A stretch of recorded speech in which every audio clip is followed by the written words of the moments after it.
ঢাকার ধামরাইয়ে র‍্যাব সদস্য পরিচয়ে প্রাইভেট কারে তুলে এক ব্যবসায়ীর কাছ থেকে ১,৯০,০০০ টাকা ছিনতাইয়ের অভিযোগ পাওয়া গেছে।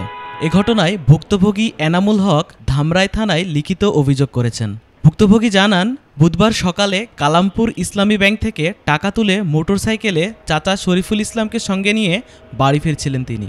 পরাটিয়া মাদ্রাসার সামনে পৌঁছালে একটি প্রাইভেট কার তাদের গতিরোধ করে।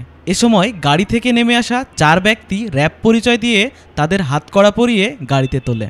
এনামুল হক বলেন, গাড়িতে তুলে হাত ও চোখ বেঁধে মারধর করা হয় এবং এক পর্যায়ে সঙ্গে থাকা টাকা ছিনিয়ে নেয় দুর্বৃত্তরা। পরে সুতিপাড়া এলাকায় ফাঁকা স্থানে নামিয়ে দেওয়া হয় তাদের। এ সময় তাদের গুলি করার হুমকিও দেওয়া হয়। ঘটনার পর সিসি ক্যামেরার ফুটেজের মাধ্যমে পুলিশ জানতে পারে, ছিনতাইয়ে ব্যবহৃত গাড়ির নম্বর ঢাকা মেট্রো খ ৪৭৭৩৪৩। আমি গতকাল সেপ্টেম্বর ১৭ তারিখে আমি ইসলাম ব্যাংকে থেকে ১,৯০,০০০ টাকা উঠাই। এটা হলো সকাল ১০টা ২১-এ ওঠানোর পর আমি নিচে আমার বাইক দাঁড়ানো ছিল, আমি এবং আমার কাকা দুজন সাথে ছিলাম। আমরা রওনা হই টাকা নিয়ে বাসার উদ্দেশ্যে। আমাদের শ্রীরামপুর বাসা, আমার শ্রীরামপুর উদ্দেশ্যে আমরা রওনা দেওয়ার এক পর্যায়ে আমরা যখন এটা মাদ্রাসা আছে, মাদ্রাসা ক্রস করার পরে এক মোড়ে আমাদের সামনে হঠাৎ করে একটা গাড়ি এসে আমাদের ব্যারিকেড দেয় এবং সেখান থেকে ৪ জন ড্রাইভার বাদে 4 জন আমাদেরকে নামেন, বাস থেকে নামে, গাড়ি থেকে নামার পর সব ছিল হলো র্যাবের অ্যাপ্রন পরা, র্যাবের কোটি পরা ছিল এবং আমাদেরকে বলে তোরা গাড়ি কিভাবে চালাস, এই কথা বলার পর সাথে সাথে আমাদের হ্যান্ডকাপ লাগাই ফেলায় এবং আমাদের গাড়িতে উঠাই ফেলার পর আমাদের হাত বাঁধে, এই হ্যান্ডকাপ সহ বাঁধে। পরে এক সময় হ্যান্ডকাপ খুলে এবং হাত পিছিয়ে বাঁধে, চোখ বাঁধে এবং আমাদের ১৫ মিনিট আমাদের ঘোরায়। তারপর আমার কাছ থেকে মারধর করে আমাদের মারধর করার পর আমাদের এক সময় টাকা নিয়ে নেয়। টাকা নেওয়ার পরে আরো আধা ঘন্টা আমাদের নানান জায়গায় ঘোরায়। যেহেতু চোখ বাঁধা ছিল, কোথায় ঘোরাইছে এটা আমরা বলতে পারবো না। তো হঠাৎ করে আমাদের এক জায়গায় নামাই দেওয়ার পরে আমাদের নানা রকম কথা বলে যে তোরা পিছের দিকে তাকালে গুলি করবো। তাদের হাতে পিস্তল ছিল, গুলি করবো। আমরা এই ভয়ে আমরা শুধু হাঁটতে থাকি সামনে।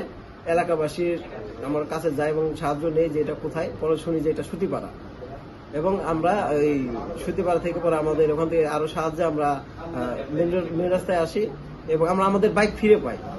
আমাদের যেখান থেকে আমরা ধরছিলাম ওখানে বাইক ফিরে পাই এবং আমরা এই জিনিসটা থানায় যাই আমরা অভিযোগ করি এবং থানার এসআই তখন ছিল ডিউটিতে, এসআই রিজার্ভ আমার সাথে ইসলাম ব্যাংকে যাওয়ার পর ফুটেজ দেখি আমরা, আমাদের সব ফুটেজ ঠিক আছে, কিন্তু ৮ নম্বর ক্যামেরা যেটা ছিল ইসলামী ব্যাংকের, সেই ফুটেজটা একটু সমস্যা ছিল।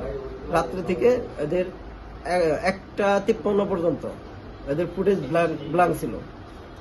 তারপরে এই ফুটেজগুলো অটোমেটিক কাজ হয়েছে, মানে ওখান থেকে আমার যখন টাকা আছে ওইটার ফুটেজ তাদের কাছে নাই। এখন আপনি কি চান? এটা আমি সুস্থ বিচার চাই, তদন্ত করে অবশ্যই আমার টাকাটা আমি ব্যাক চাই এবং যে চক্রটা একটা শাস্তি চাই। এটা হলো মেন আমার চক্রটার যে শাস্তিটা আজকে আমার হয়েছে, কালকে আরেকজন হবে।